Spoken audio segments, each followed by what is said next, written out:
A word you hear a lot these days is ideology. In fact, you could argue this is the political term of the moment. When Trump is denouncing the left, he's talking about gender ideology or critical race theory or DEI. When the left is denouncing Trump, they're talking about fascism or Project 2025. Wherever you look, ideology is being used to explain or justify policies. And buried in all that is an unstated assumption that the real ideologues are on the other side.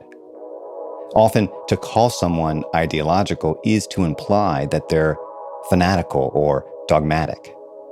Most of us don't think of ourselves as ideological for that reason. And if someone does call you an ideologue, you might recoil a little bit. I mean, sure, you have beliefs, you have a worldview, but you're not an ideologue, right? Maybe this isn't the best way to think about ideology.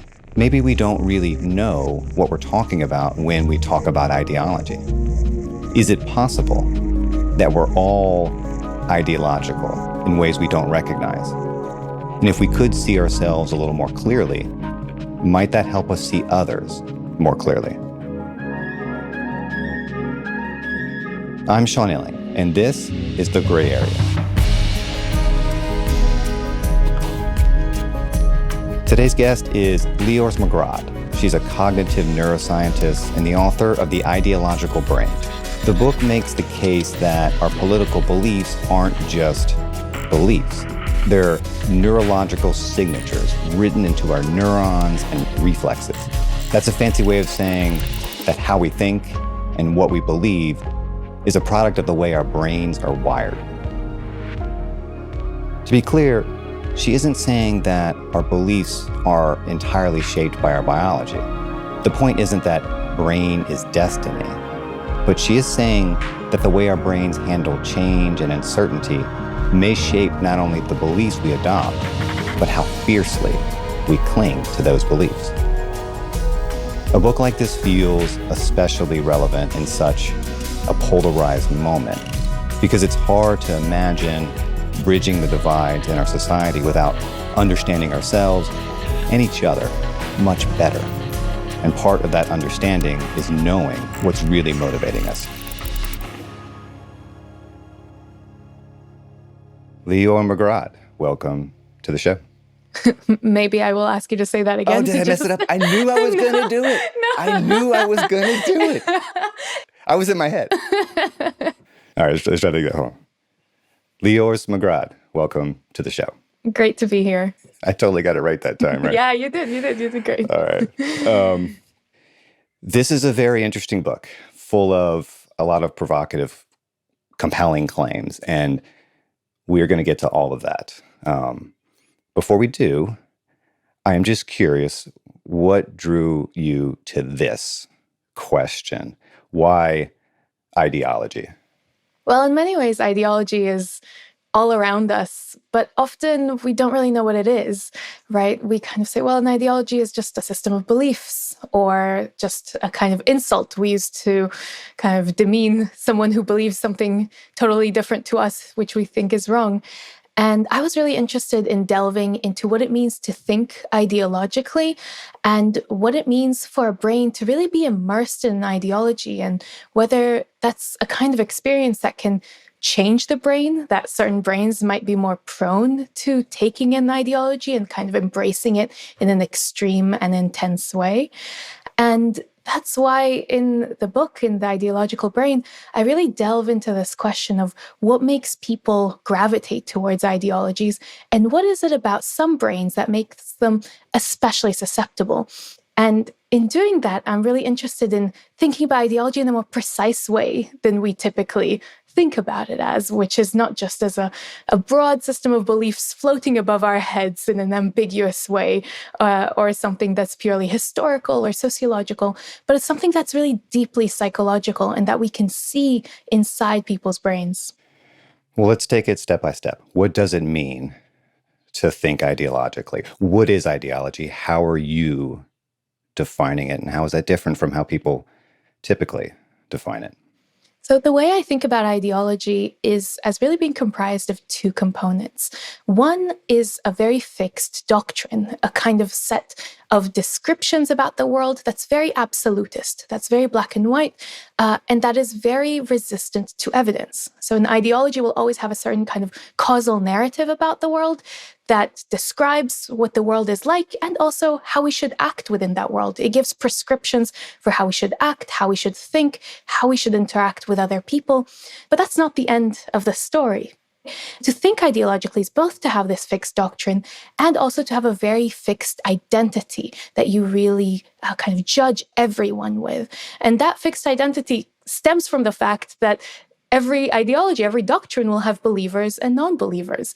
And so you kind of, when you think ideologically, you're really embracing those rigid identity categories and deciding to exclusively affiliate with people who believe in your ideology and really reject anyone who doesn't.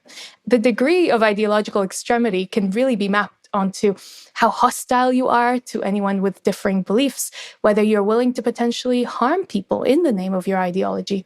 You write that, and now I'm quoting, not all stories are ideologies and not all forms of collective storytelling are rigid and oppressive, end quote. How do you tell the difference? How do you, for instance, distinguish an ideology from a religion? Is there even room for a distinction like that in your framework?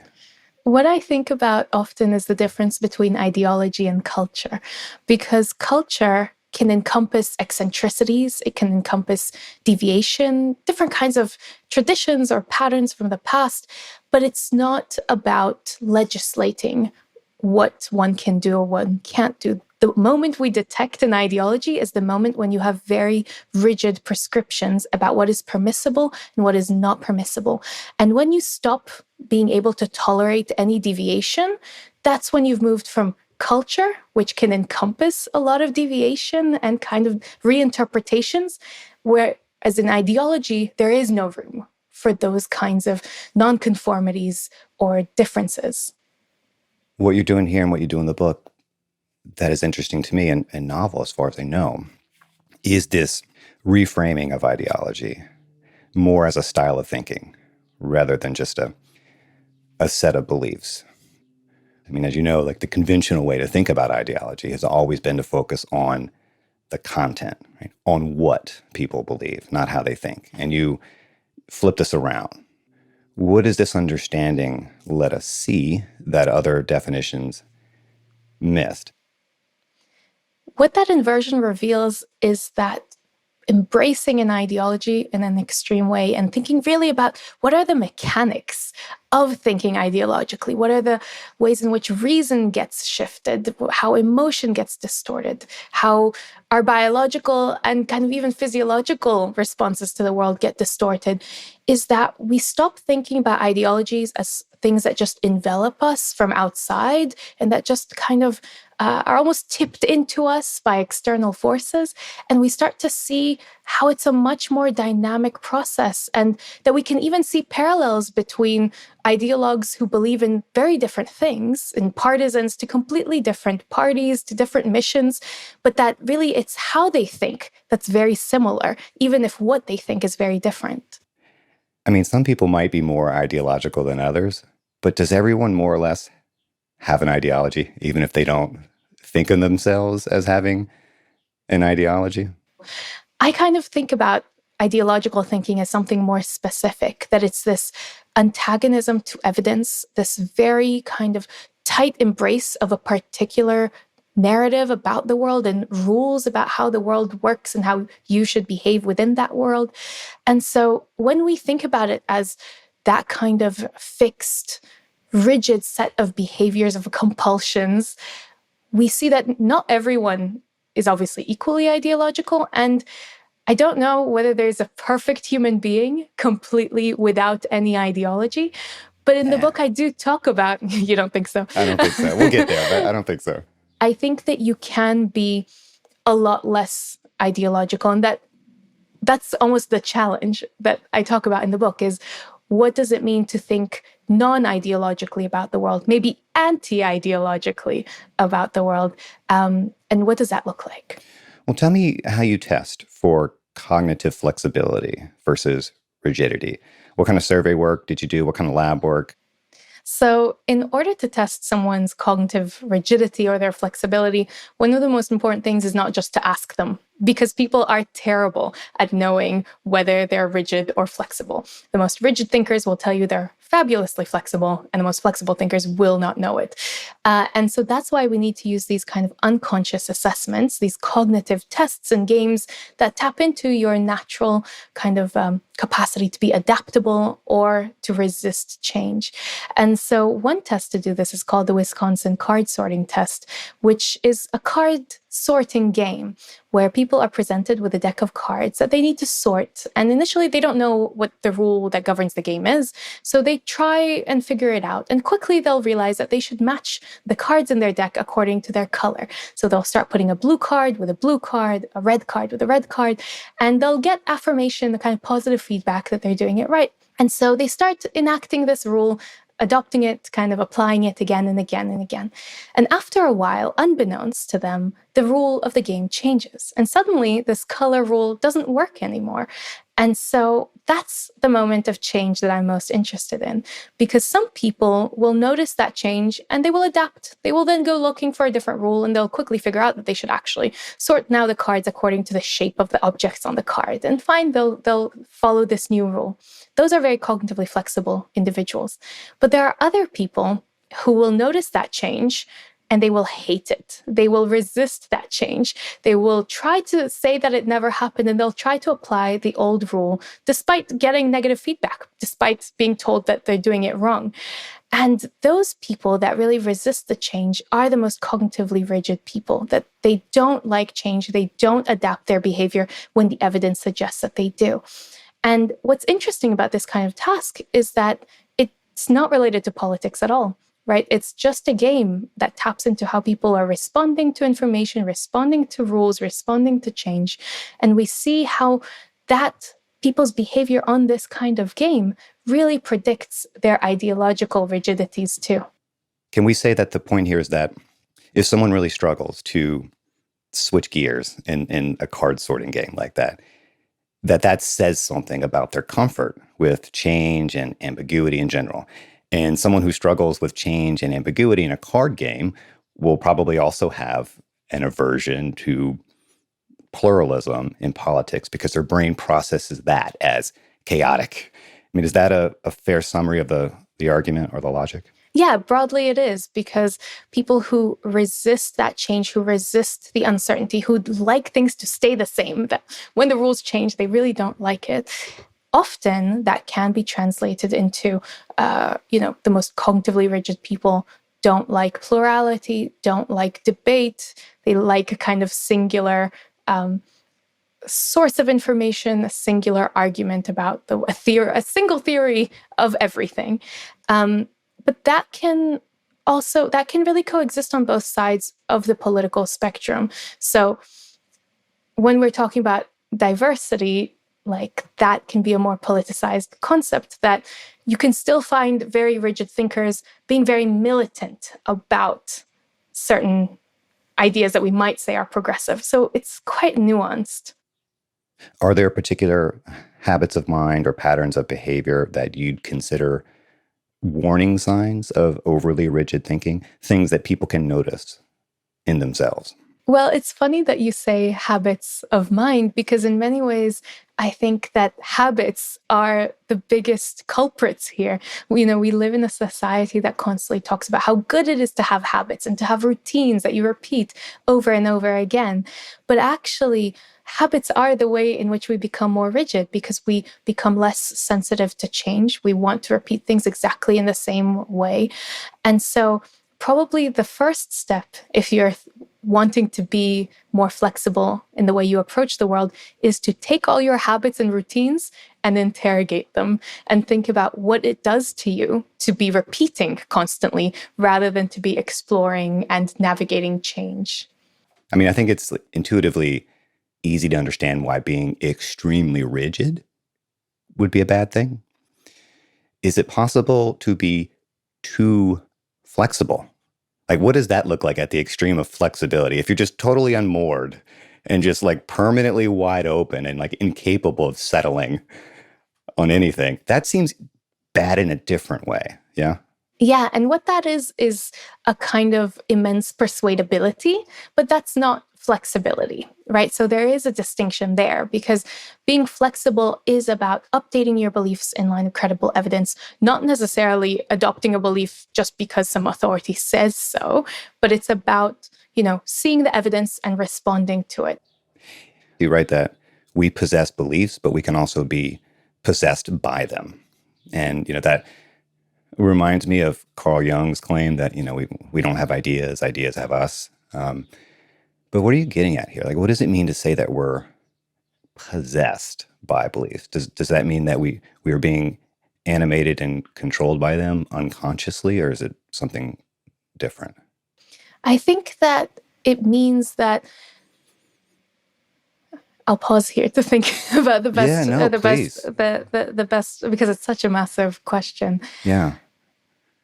What we see with this science, with the science that I've been involved in called political neuroscience, where we use neuroscientific methods to study these questions about people's political beliefs and identities, is that the degree to which you espouse really dogmatic ideological beliefs can get reflected in your body, in your neurobiology, in the way in which your brain responds to the world at very unconscious levels.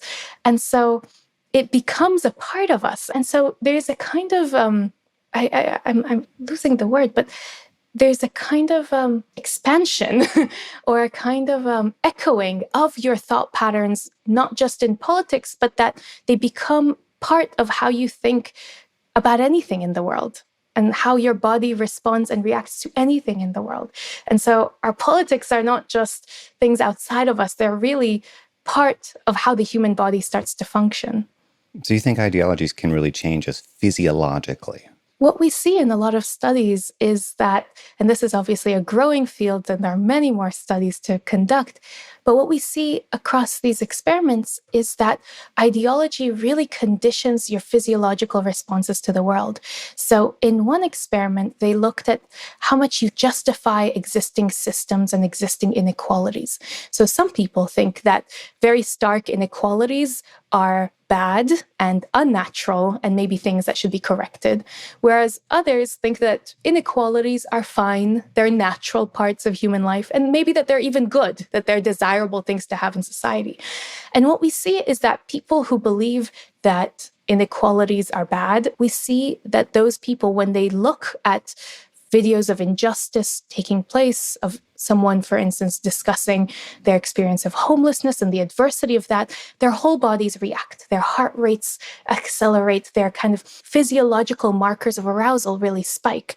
And because they're biologically disturbed by what they're seeing, they're disturbed physically by the injustice that they see. In contrast, people who believe that those inequalities are fine, that they're justifiable, that they should not change at all, and that we should continue to have stark inequalities in society, those people, when they see that injustice, their bodies are numb. They're physiologically unmoved. They will not biologically be disturbed by the injustice that they see in front of them.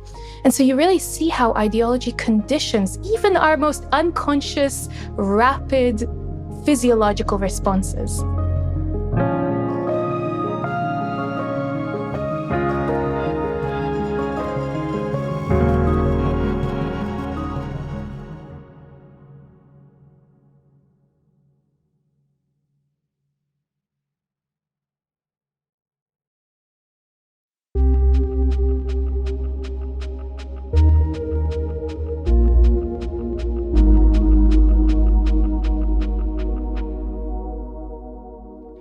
Focusing on rigidity does make a lot of sense.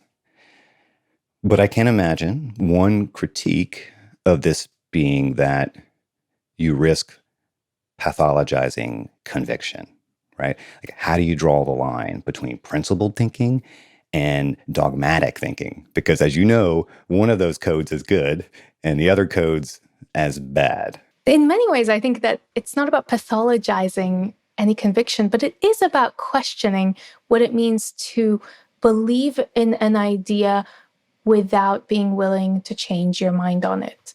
And I think that is, there is a very fine line, right, between what we call principles and what we call dogmas. And that's what, in many ways, I hope that implicitly readers come to think about and interrogate is, are they holding kind of broad moral values about the world that help them, make ethical decisions, but also being sensitive to context and the specifics of each situation? Or are they adhering to certain rules without a capacity to take context into account, without being willing to see all the shades of gray that a situation might kind of enable, and thinking that taking very strong, principled positions is a purely good thing, I think I would like to challenge that. I think it gets particularly thorny in the moral domain, right? Like, no one wants to be dogmatic, but it's also hard to imagine any kind of moral clarity without something like a fixed commitment to certain principles or values. And what often happens is, if we don't like someone's values, we'll call them extremist or dogmatic. But if we like their values, we call them principled. Yeah. And that's why I think that a kind of psychological approach to what it means to thinking ideologically helps us escape from that kind of very slippery relativism. Because then it's not just about, oh, where is someone relative to us on certain issues on the political spectrum, but it's about thinking, well, what does it mean to resist evidence? So there is a delicate path there where you can find a way to have a moral compass, maybe not the same absolutist moral clarity that ideologies try to convince you exists, but you can have a morality without having really dogmatic ideologies. We all want things to make sense. We want things to have a reason or a purpose. How much of our rigid thinking, how much of our ideological thinking is just about our fear of uncertainty? Ideologies are, in many ways, our brain's way of solving the problem of uncertainty in the world, because, our brains are these incredible predictive organs. They're trying to understand the world, but they'd also like shortcuts wherever possible, because it's very complicated and very computationally expensive to figure out everything that's happening in the world. And so ideologies kind of hand that to you on a silver plate. And they say, here are all the rules for life, the rules for social interaction. Here's a description of all the causal mechanisms for how the world works. There you go. And you don't need to do that hard labor of figuring it out all on your own. And so that's why ideologies can be incredibly tempting and seductive for our predictive brains that are trying to resolve uncertainty, that are trying to resolve ambiguities, that are just trying to understand the world in a coherent way. And so it is a kind of coping mechanism. And what I hope to show in the book is that it's a coping mechanism with very disastrous side effects for individual bodies. Well, yeah, I think the main problem is that the world isn't coherent. And in order to make it coherent, you have to distort it often. Exactly. And I think that's where this can lead to bad outcomes. But look, so ideologies are certainly one way, I mean, maybe the main way we satisfy this longing we have for clarity and certainty. Do you think there are non-ideological ways to satisfy that longing? I think so, but I also think that it's about recognizing that we have that longing and that ideologies are solutions to that longing. And maybe by realizing that there's that constructive element to it, right? That we gravitate towards ideologies, not necessarily because they're true, but just maybe because they seem at first glance useful or nice or comforting. I think that already goes maybe some way at chipping away at the kind of illusion that ideologies try to claim and to establish, which is that they are the only truth and the theories of everything, and that there is no other truth. And so I think that it's already important to recognize that kind of magnetism that happens between our minds and these ideological myths. And I think that there are ways to live that don't require you to espouse ideologies in a dogmatic way, in a way that inspires you to dehumanize other people for the sake of justifying your ideology. And I think that that lies with thinking about what it means to update your beliefs in response to credible evidence, living in a society that has information and evidence that is accessible to everyone, rather than what is going on now with digital environments where that information that you receive is increasingly skewed, is increasingly selective, and designed to dysregulate you and to manipulate you rather than to offer you information. But once you start to battle some of those systemic kind of problems with our information systems, I think you can do a lot of work to learn how to process information, to respond to disagreements in a way that is flexible, in a way that is balanced, in a way that is really focused on evaluating evidence in a kind of balanced way.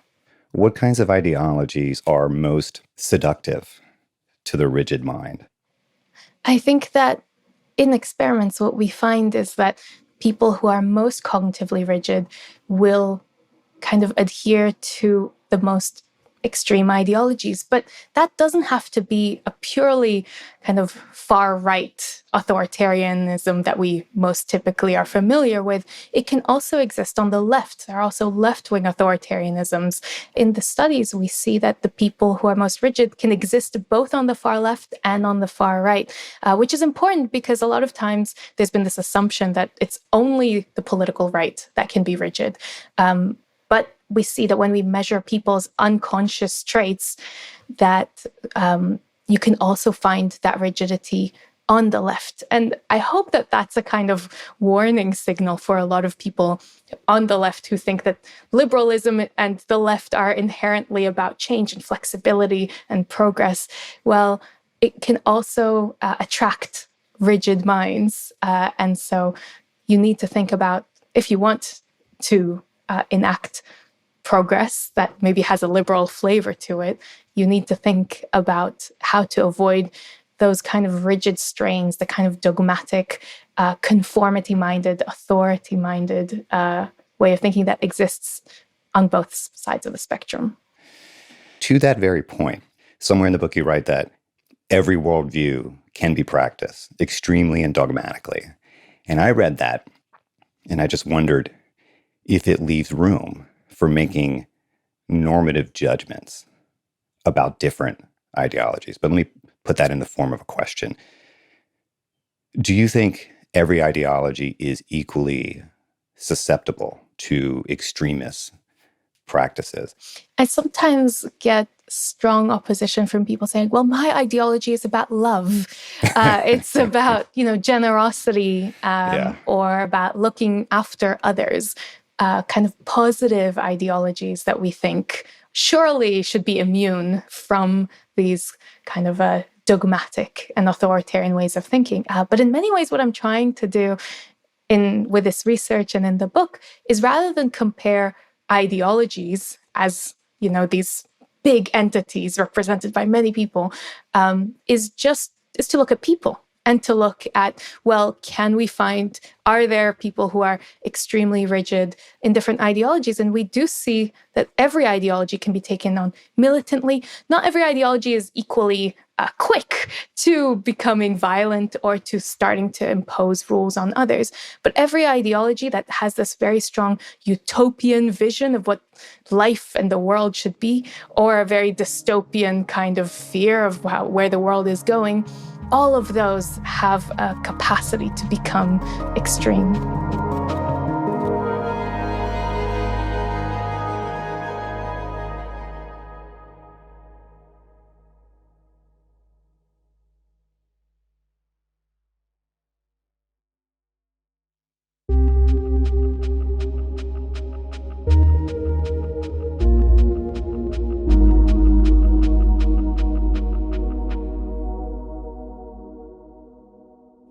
How do you think about causality here, right? I mean, Are some people just constitutionally, biologically prone to dogmatic thinking, or do they get possessed, to use your word, by ideologies that reshape their brain over time?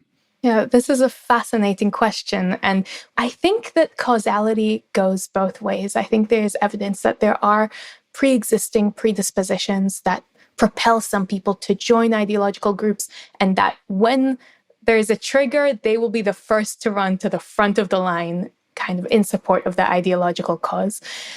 But that at the same time, as you become more extreme, more dogmatic, you are changed.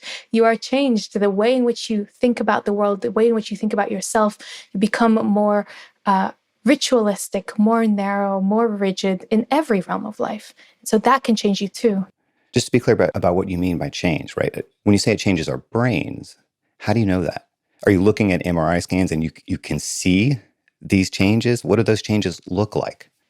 So we don't yet have, the longitudinal studies required to see complete change. But we do have other kinds of studies that look at, for instance, what happens when when a brain is in a condition which makes it more prone to becoming ideological. So for example, what happens when we take people who are already have quite radical beliefs, so radical religious fundamentalists, we put them in a brain scanner and we make them feel very socially excluded. We heighten that feeling that they're socially excluded from others, that they're alienated. So we take vulnerable minds and we also kind of put them in a more kind of psychologically vulnerable state.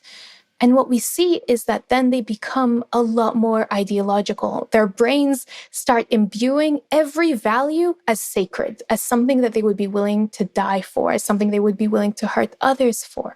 And we see that these processes are so dynamic that even in conditions where people are stressed out, where they feel lonely, excluded, like there aren't enough resources to go around, their brains demonstrate that kind of there are markers that demonstrate that every value is imbued with holiness. And what we see is that there are these experiments that show the arrows pointing one way, and also that people who have experienced brain injury, traumatic brain injury to specific parts of the brain, that later on we see that they're more radical, that their beliefs are a lot more extreme, that they'll see a radical idea and they will say that it's fine.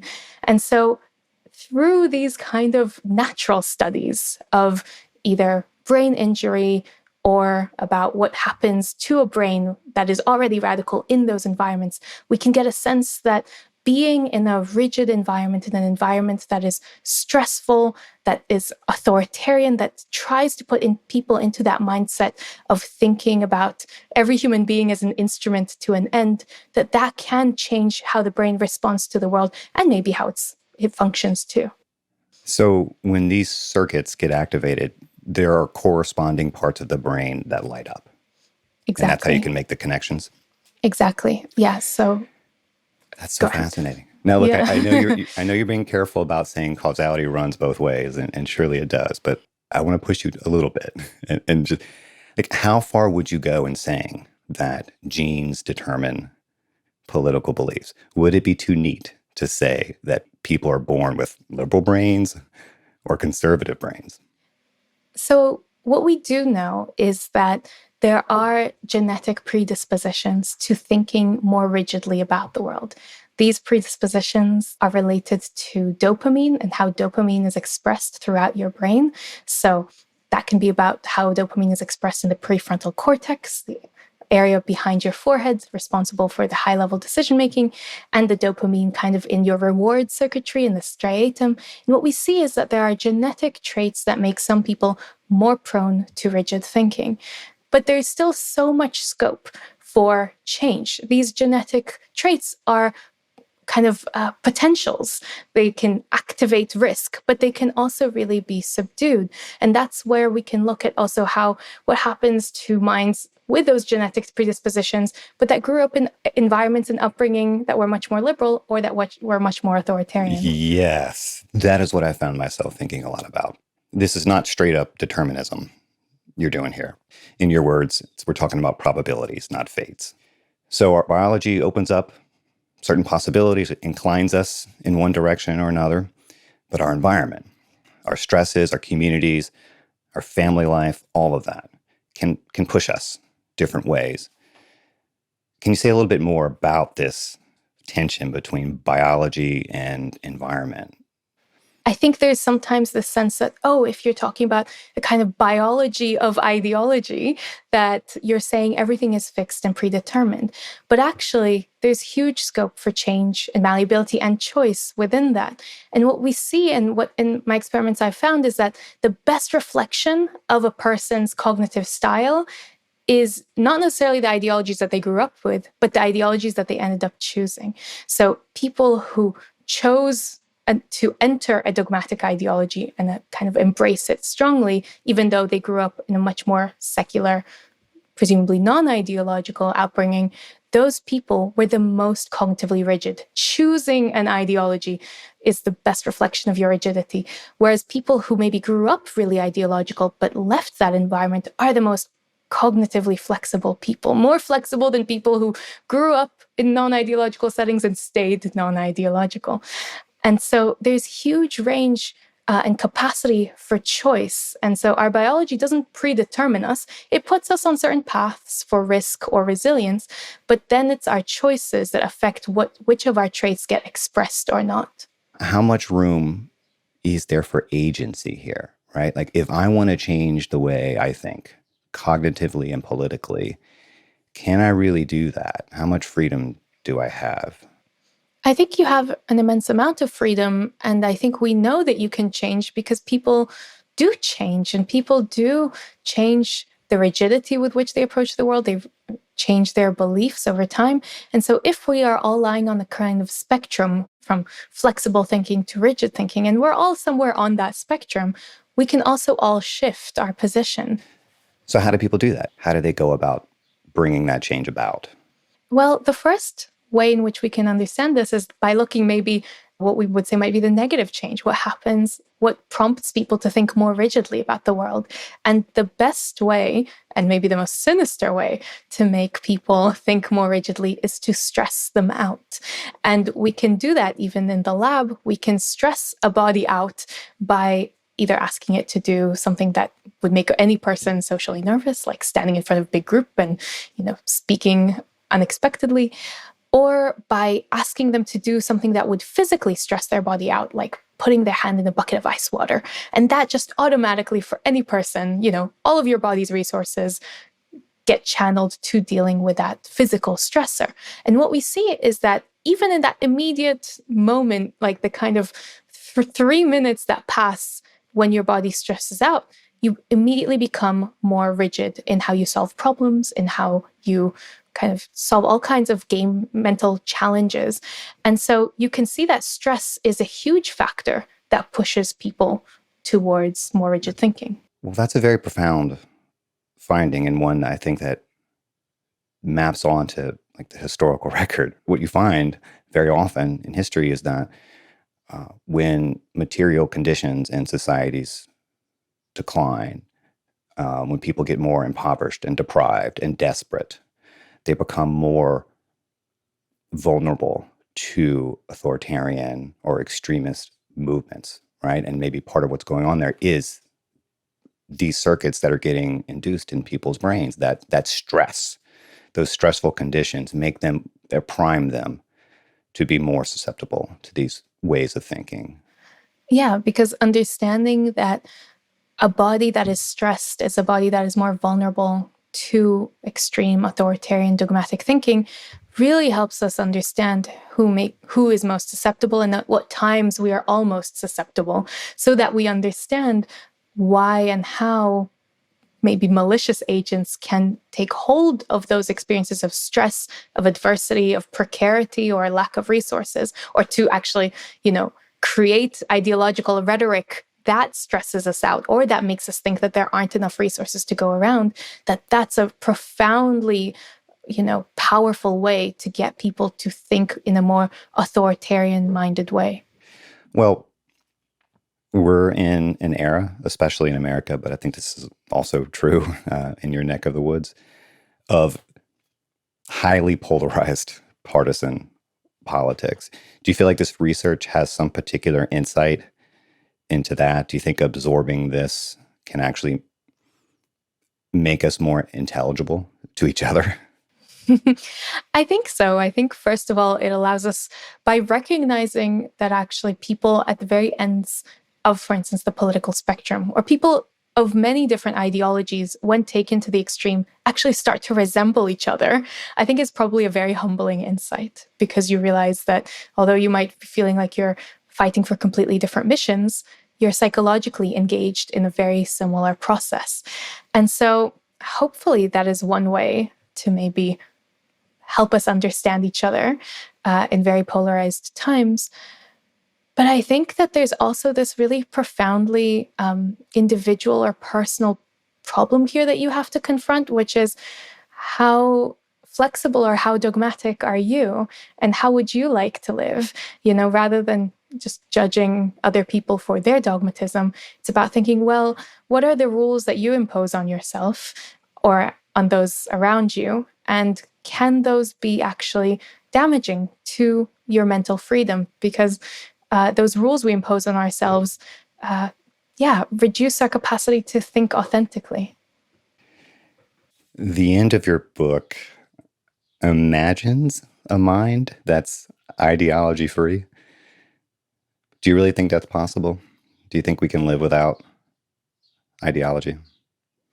I think we can certainly try. And I think Well played. I think we can, because I think, you know, starting to shed those really harsh ideological convictions with which we encounter ourselves and others is possible, is probably desirable from a psychological perspective, and quite empowering. It's also a very difficult process, because to be flexible is not just an end state that you arrive at and you made it. You're flexible. That's it. You're good. It's this continuous struggle. I even talk about it as a Sisyphean task, because there are so many pressures trying to rigidify you, to narrow your thoughts, that to stay flexible, to stay in that space of being willing to accept nuance, ambiguity, is a really, really hard thing. Flexibility is very fragile, but I think it's also really fulfilling to be in pursuit of that more flexible, ideologically free way of being. The sort of flexibility you're talking about is, to me, not just an intellectual virtue. I think it's also a moral virtue, in the sense that it enables us to be more open to ideas and people, and more humble about what we don't or can't know. Do you have any thoughts on? Do you have any thoughts, after all this research, on how to educate children, how to parent, how to teach people to be anti-ideological in the way you've defined it? Yeah, I mean, in many ways, sorry, there were too many different ways to answer that question. Yeah, no, please start over. I think one of the most profound insights from this research is that when you start to embody flexible thinking in your everyday life, in the way in which you psychologically approach the world, that will bleed into the way in which you evaluate moral space, the political space, the ideological space. And so if we wanted to cultivate that flexibility in children, in fellow adults, it would be about encouraging that kind of flexibility in all things. And that flexibility, like we talked about, is not just this like endless persuadability or a kind of wish-washiness. It's this very active stance where you're trying to think about things in the most wide-ranging, anti-essentialist way. And so teaching people to think really creatively, of course, we also need to teach them to be critical thinkers, but to be really creative in any domain, not just in art, which tries to demand creativity, but in every realm of life, rather than repeating repeating your day in the same way again and again, how do you incorporate change? How do you incorporate thinking outside the box, breaking down essences into kind of new ways of thinking? So teaching people to be more flexible, original, creative, imaginative in that way, I think is something that education systems and families can do, and hopefully they should. As you said earlier, we're very much in the beginning of this research. Where does it go from here? What do you think is the next frontier of political neuroscience? Where we go from here is to continue to tackle those questions about causality, to really learn to see how ideologies can change the human body, the human brain, how it responds to the world, and also how what we bring to the table. I think continuing to understand that requires studies of people over a long time, over their whole lives, to see how people's changes in their psychological kind of expressions can map onto their ideological commitments. And I think now is probably a very good time to do it, because there is a lot of change. People are both becoming at times more dogmatic, more extreme, but also changing allegiances at paces that maybe we haven't seen in a long time. And so this is a great moment to stop thinking about things purely as the political left versus the political right, but evaluate any ideological commitment, whether it's nationalistic, social, religious, environmental, any kind of ideology, to start to see those parallels and kind of, like you've been hinting at, well, what are the differences? When does it matter what you think and not just how you think? So there's a lot of exciting science to do there, and it'll be interesting to see where it goes. I think that's a good place to leave it. Once again, the book is called The Ideological Brain, The Radical Science of Flexible Thinking. This was a lot of fun. It's a great book. Thank you for coming in. Thank you so much.